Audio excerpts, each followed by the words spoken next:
Global happenings today. We communicate, we analyze global news.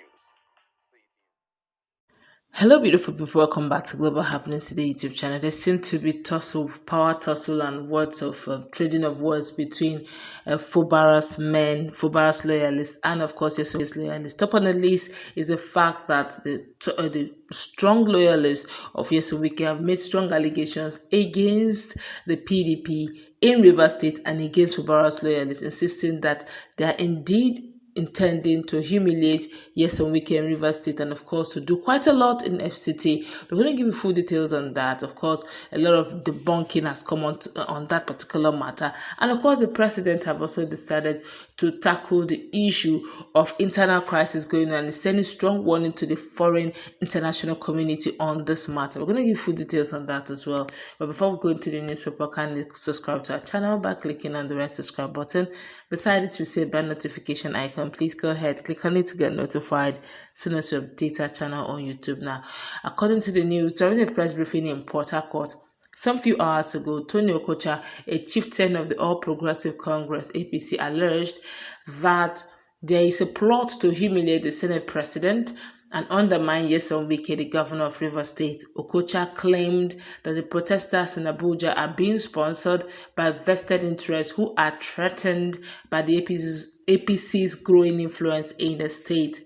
Now, Okocha also alleged that the vandalization of the APC secretariat in Port Harcourt was sponsored by the same vested interest.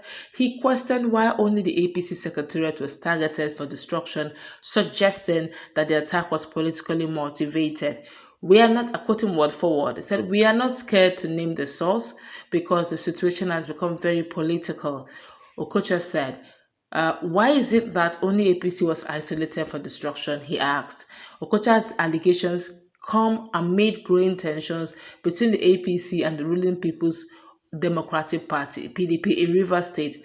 The APC has been gaining popularity, according to him, in the state, and Okocha's allegations suggest that the PDP is becoming increasingly desperate to undermine the APC's influence. The vandalization of the APC secretariat is a worrying development, and Okocha's allegations highlight the need for calm and restraint in the face of political tensions. It is important for political leaders to avoid inciting violence and to focus on addressing legitimate concerns of their constituents. These are words coming from Okocha, but let's look at this critically without being biased. Nigerians are generally angry with APC because actually they're the one ruling. If you check out across the hashtag #bad governance protest that took place nationwide, you would agree with me that it is most places that the buildings were targeted were mostly APC secretariat, even APC lawmakers, literally. And that's to tell you that things are getting out of hand. If you ask me, I don't think it's really politically motivated, but then what do I know? Of course, they've been debunking on that, insisting that actually is the other way around. But let's find out really what the federal government, Bola Tinubu-led government, is telling foreign powers. Now, according to the news, the federal government, as at some few hours ago, warned foreign countries to stay clear of the nation's internal affairs. Now, the warning came against the backdrop of foreign flags being flown during the ongoing protest against hardship in the country, especially in some northern states, including the KKK, that's the Kaduna, the Kano, and Zamfara, and the arrest of some foreigners as sponsors of the protest. This came as the protest, which had toured in most states where it was held, continued in Rivers State, Port Harcourt to be precise, yesterday, as protesters and some journalists were attacked by thugs who infiltrated the protest. And the Nigerian army has also detained the soldier who fired the shot that brought down a 16-year-old boy in Zaria, Kaduna State, on Tuesday evening, saying he was being investigated.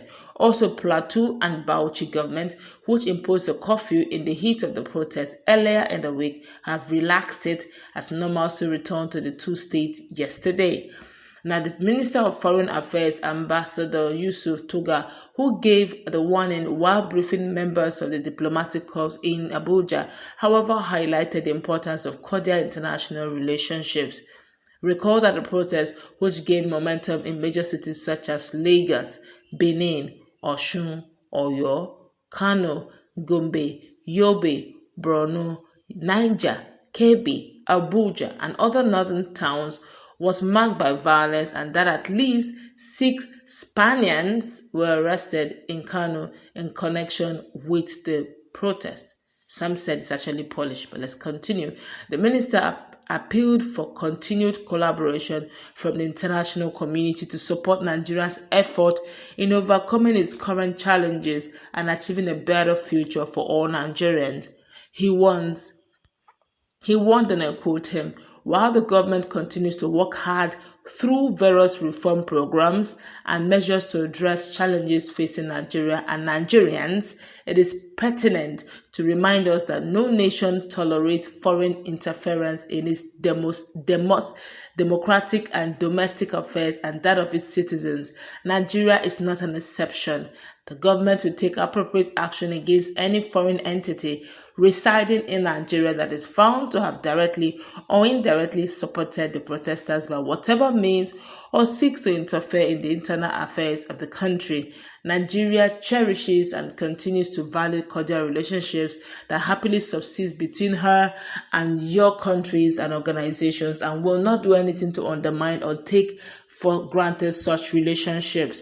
Indeed, more than any time before now, we solicit your understanding and collaboration in the ongoing effort of the federal government in addressing the economic challenges confronting the country to achieve a better life for every Nigerian at home and abroad. In his address at the meeting, the Minister of Information and National Orientation, Mohammed Idris, reaffirmed the government's support for peaceful assembly and the freedom of expression while committing to investigating the violence and bringing those responsible for violence to justice.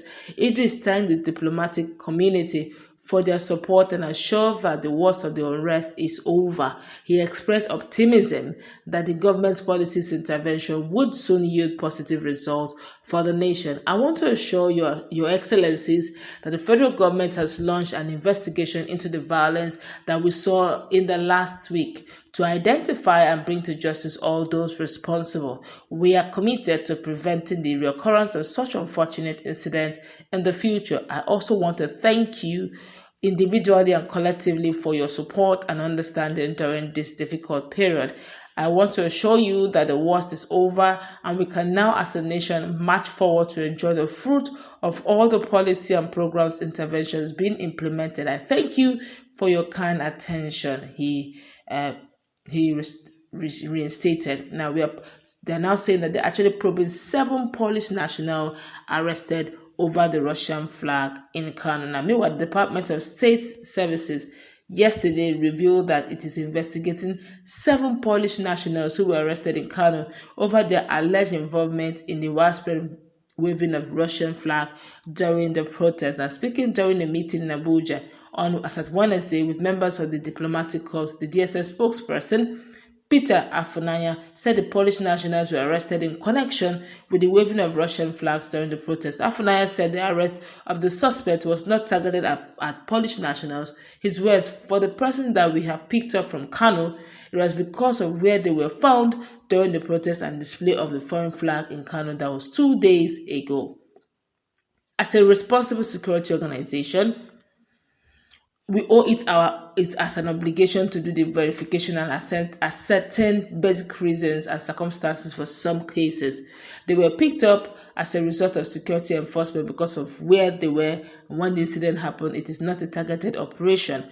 As the foremost domestic security organization, we believe we have to work in sync with all of you who are men of goodwill, and our operations must be governed by democratic principles and protocol that emphasizes freedom and human rights, and of course intelligence and security governance. We obey all of this, whether we are dealing with Nigerians or foreigners. All right, that's going to wrap it up. Quite a lot of things are going on, but in the meantime, we'll keep you briefed, updated as more information on this comes out. Okay, but meanwhile,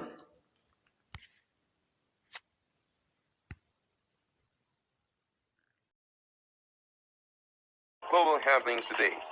We communicate, we analyze,